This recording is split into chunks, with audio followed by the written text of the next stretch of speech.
اعوذ باللہ من الشیطان الرجیم، بسم اللہ الرحمن الرحیم۔ السلام علیکم، میں آپ کا روحانی معالج ڈاکٹر محمد ارشد اور آپ دیکھ رہے ہیں ہیلتھ کا سب سے بڑا چینل۔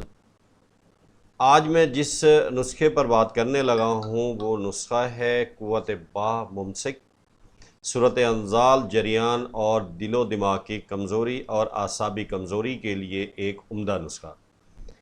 یہ جو نسخہ ہے یہ نسخہ معجون پر مشتمل ہے اور اس نسخے کا جو رزلٹ ہے وہ بہت ہی اعلیٰ ہے۔ اس معجون کے نسخے سے آپ کو بہت سے فوائد حاصل ہوں گے۔ ایسے بہن بھائی جن کے جسم میں اعصاب میں درد رہتا ہے اور ان کے پٹھے کمزور ہیں، ہر وقت تھکے تھکے رہتے ہیں اور جسم جو ہے وہ اس طرح ہوتا ہے جیسے کہ کسی نے بہت زیادہ مارا ہے اور ہر ٹائم جسم دکھتا رہتا ہے اور اعصاب مسلز جو ہیں بالکل کمزور ہو چکے ہیں، اور ایسے بھائی جنہیں مقوی باہ ہے، ممسک کا مسئلہ ہے یا صورت انزال کا مسئلہ ہے یا جریان کا ایشو ہے یا جن کے دل و دماغ جو ہے کمزور ہیں، دماغی طور پر کمزور ہیں، ہارٹ ان کا کمزور ہے، تو انشاءاللہ جب آپ اس معجون کو بنا کر استعمال کریں گے تو انشاءاللہ اللہ کے حکم سے اس سے بڑھ کر کوئی نسخہ نہیں پائیں گے۔ یہ بہت ہی اعلیٰ اور عمدہ نسخہ ہے جو کہ بارہا کئی بار کا آزمودہ ہوا نسخہ ہے اور ہمارے کلینک کا، دواخانے کا بہت ہی اعلیٰ اور بہت ہی قیمتی نسخہ ہے۔ اس نسخے کو لکھنے سے پہلے آپ نے ہمارا چینل سبسکرائب کر دینا ہے، لائک کر دینا ہے تاکہ ہماری نئے آنے والی ویڈیوز آپ تک پہنچتی رہیں۔ تو آئیے ہم ٹائم ضائع کرنے سے بہتر ہے کہ آپ کو میں نسخے کی طرف لے کے جاتا ہوں۔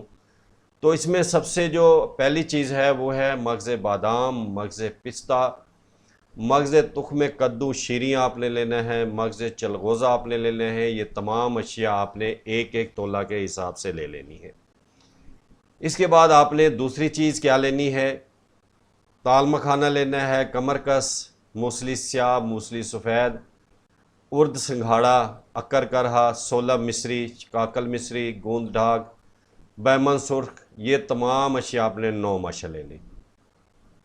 اس کے بعد آپ نے اور کیا چیز لینی ہے؟ تخم بالنگو، تخم اوٹگن، تخم ریحان، تخم قشخاص، تخم حلیون، تخم کرفس، یہ آپ نے 6 ماشا کے حساب سے لے لینا ہے۔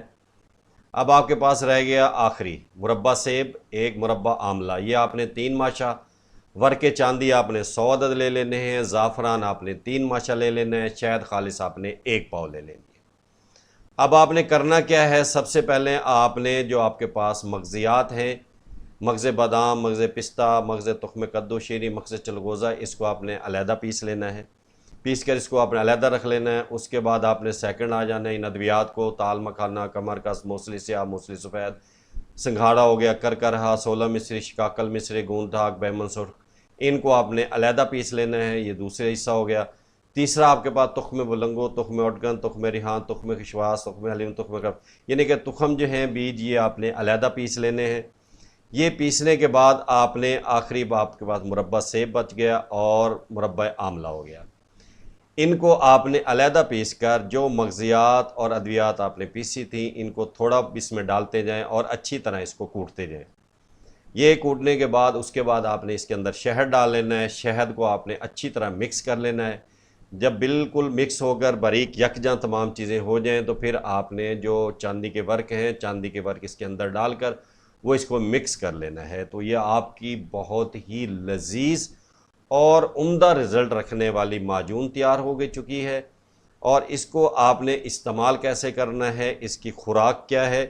اس کی خوراک کے لیے آپ نے ہر روز جو ہے 6 ماشا خوراک جو ہے وہ ہمراہ جو ہے نیم گرم دودھ کے ساتھ آپ نے استعمال کرنی ہے۔ نہار منہ استعمال کر سکتے ہیں یا رات کو سوتے وقت آپ نے اس کو جو ہے استعمال کرنا ہے، یا دوسرے لفظ میں یہ کہہ سکتے ہیں کہ 1 چمچ چائے والا جو ہے آپ نے نیم گرم دودھ کے ساتھ استعمال کرنا ہے۔ لیکن کوشش کرنی ہے کہ کھانا آپ اس سے پہلے 2 سے 3 گھنٹے پہلے کھا چکے تاکہ آپ کا معدہ جو ہے کھانا ہضم کر چکا ہو، اس کے بعد آپ اس کو استعمال کریں۔ انشاءاللہ اللہ پر بہت بھروسہ ہے کہ آپ کو یہ نسخہ مایوس نہیں کرے گا، بلکہ جتنا آپ اس پر خرچہ کر رہے ہیں انشاءاللہ اللہ کے حکم سے آپ کو اس سے کئی گنا بہتر رزلٹ ملے گا۔ اور انشاءاللہ آپ جب اس کو استعمال کریں گے تو ہمیں لازمی طور پر دعاؤں میں یاد کریں گے۔ انشاءاللہ یہ بہت ہی عمدہ اور استعمال شدہ اور نتائج سے حاصل کیا ہوا نسخہ ہے، استعمال کیجئے گا۔ ایک دفعہ دوبارہ کہوں گا کہ ہمارا چینل لازمی سبسکرائب کر دیجئے گا اور لائک کر دیجئے گا، تاکہ ہمارا جوڑ اور ہمارا تعلق آپ سے جڑا رہے اور آپ کو بہتر سے بہتر علاج کے مواقع اور آسان نسخے بیان کرتے رہیں جی۔ السلام علیکم۔